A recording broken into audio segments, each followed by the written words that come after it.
Ok bóng ôn là khi bằng hai pi biệt đồng là app ICC nó là tủ sạc đáy chẳng dương cho được can bên nó là iPhone dương cho được can App Store nó là Android dương cho được can Play Store và tỏ mất dương sơi họ biết thay ICC chạy máu nên dương cho ICC khẳng lớn ấy hai dương khơi ở ICC mối này chẳng để sai khi đồng là hơi chẳng khi do open của bánឬcó nhom từ do app nắng pi tu sạp này tạm đòn chẳng app mùi chẳng lâu giờ bảo về làng mở cứ phải tranh biệt đi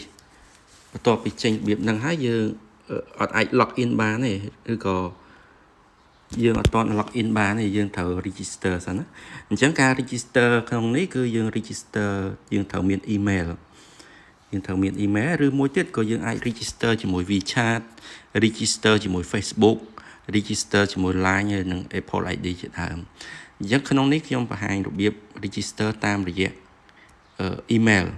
អញ្ចឹងយើងយកពាក្យ register មក register ចុចលើ register ហ្នឹងហើយយើងវាយ email ចូលណាវាយ email ឧទាហរណ៍ថាខ្ញុំមាន email របស់ខ្ញុំ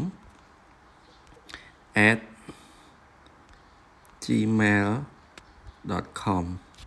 បន្ទាប់មកទៀតកន្លែងនេះគឺយើងវាយ password ដែលយើងចង់ដាក់ឲ្យ password ហ្នឹងត្រូវតែដាក់ឲ្យលើសពី8ខ្ទង់ដែលមានអក្សរតូចអក្សរធំសញ្ញាហើយនឹងលេខចូលគ្នាអញ្ចឹងទីខ្ញុំដាក់smart add អញ្ចឹងខ្ញុំវាយហើយខ្ញុំ next មកបន្ទាប់ពី next ហើយវានឹង resend code ទៅកាន់ email របស់យើងហ្នឹងអញ្ចឹងយើងទៅបើក email របស់យើងវិញអាហ្នឹងបើយើងមាន email នៅលើទូរស័ព្ទដៃនឹងស្រាប់ខ្ញុំហៅ email សិននេះ email អញ្ចឹងខ្ញុំឃើញនេះ ICC នៅលើគេហ្នឹង